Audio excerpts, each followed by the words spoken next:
Hey y'all, I'm Krystal and welcome back to my Texas garden. Well, we have started the winter garden transformation. Now, if you're new around here, welcome. And if you're all about gardening naturally, go ahead and hit that subscribe button. And don't forget to smash the bell icon so you're notified every time I post a new video. So in my last couple of videos, we had started our long maturing seeds for our winter garden.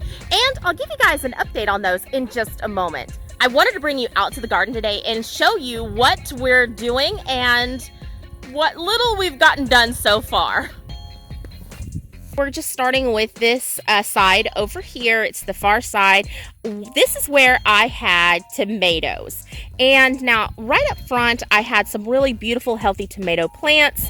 And I actually had to make the decision, keep them or get rid of them. Well, I opted to go ahead and get rid of them. I did the last little bit of harvest of green tomatoes and went ahead and pulled the plants. There was really and truly not that many tomatoes on there.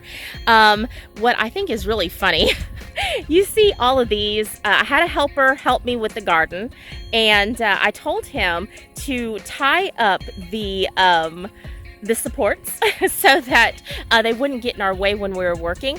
And it just looks like some kind of evil witch project or something. So basically, what you've seen me do over and over and over again is mow really, really short. And remember what my dad called it? We're scalping the lawn. So that's basically what we've done over here. We've just scalped everything down, and now we've gone back in with our hay.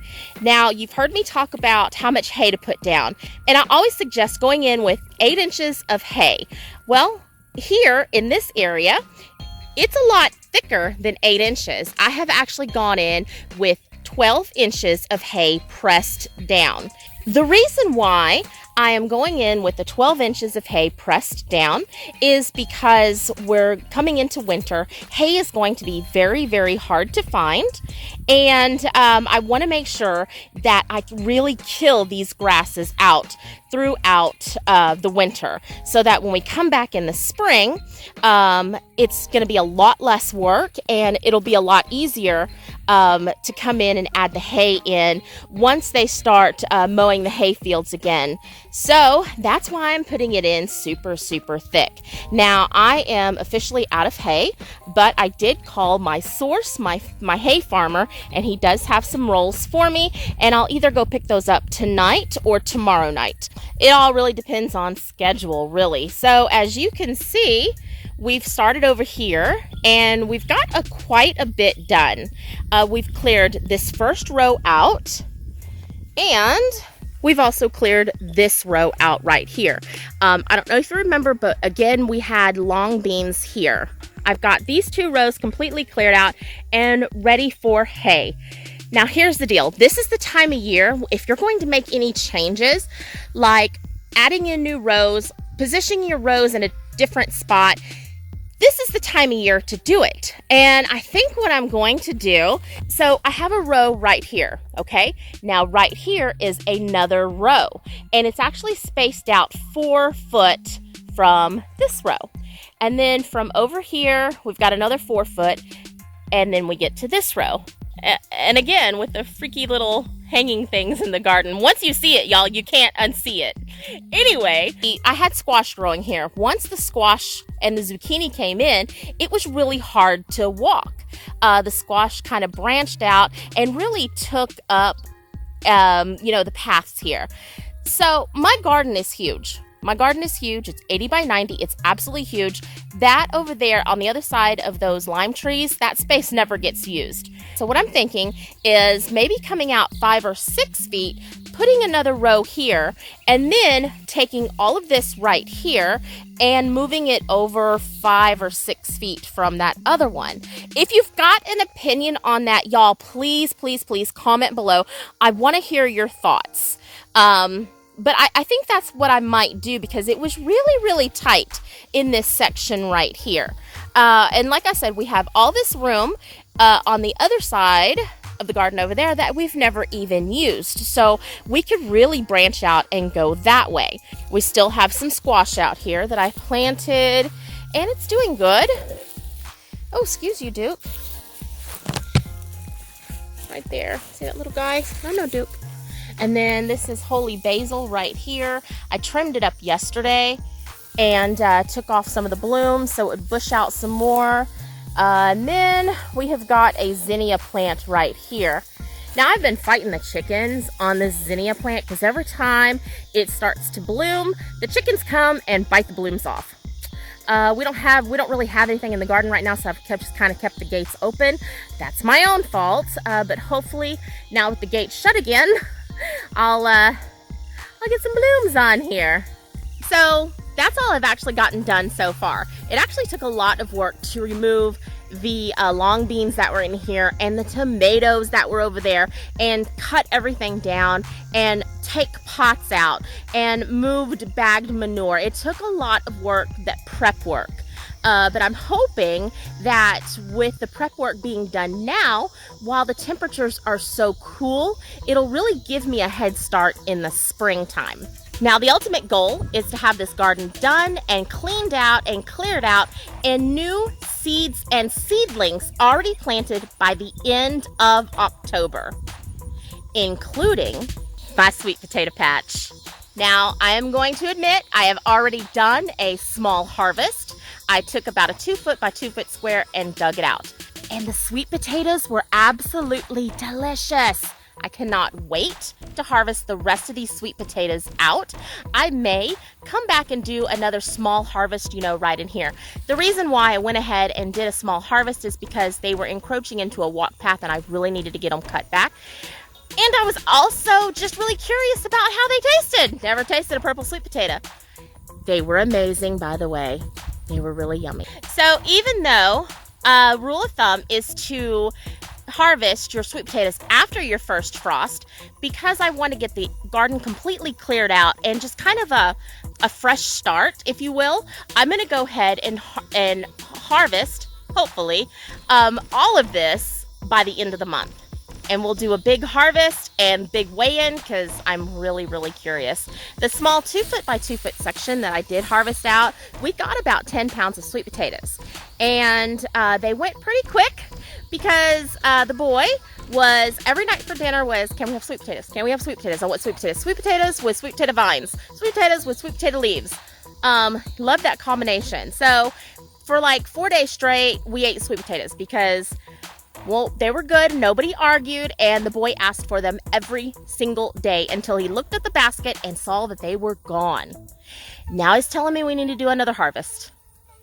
So let's head up to the porch and I'll give you guys an update on those seeds I planted a few days back. So we've got some of our cabbages have sprouted. Right here we've got Copenhagen, which is kind of the traditional round cabbage, green. And then we've got our red rock cabbage right here. And if you notice, everything is pointed towards the sun right now. I do turn these around every day because they're in kind of partial shade. So I spin them around in the morning, and by the afternoon, they are facing the sun again. We've got some broccoli right here that has not sprouted yet. I lied. Oh my goodness, I lied to y'all. Look at that. So we've got one little sprout right there. Isn't that cute? Let's see here. All right, so up here we have got pansies, and I have yet to see any of the pansies sprout in the hanging baskets. But to be quite honest, it's only been about 5 days, so we shall see. It can take up to 14 days according to the seed packet. We have got Brussels sprouts. Now, I have never grown Brussels sprouts before, but this right here, and this right here, and this right here looks more like grass to me than Brussels sprouts. I could be wrong, but I don't think I am. I think it's actually grass sprouting there. So we'll see. There again, it's only been about 5 days. It could take up to 14. Then right here, it's another cabbage. It's a early Jersey. Early Jersey. Now the early Jerseys they kind of have a cone shape head. Right here we've got more red rock, more Copenhagen. Okay, so here's the deal, y'all. I did not see my cabbage sprout, so I went ahead and started an extra tray. And I think we might have more cabbage. We might have some cabbage to sell off. Maybe. Or maybe I just plant it and sell it at a farmer's market. Not too sure yet. Okay, so artichokes. Now, you guys did not see me plant the artichokes. Artichokes are not, I repeat, they are not a cold, hardy plant. However, the reason why I went ahead and planted it now is because artichokes take up to 1 year, so 180 to 360 days for them to mature. So I thought I'd go ahead and get a jump start on the spring, so maybe this summer we will have some artichokes to eat. Or at least by next spring. But there again, or I'm sorry, next fall. But there again, I don't see any that have actually sprouted. So right here, cauliflower. Now I did not realize that cauliflower has purple stems. So I expected them to be green, kind of like the broccoli. So that was pretty surprising, kind of cool. Right here, I have got broccoli. Now this broccoli was very, very slow to sprout.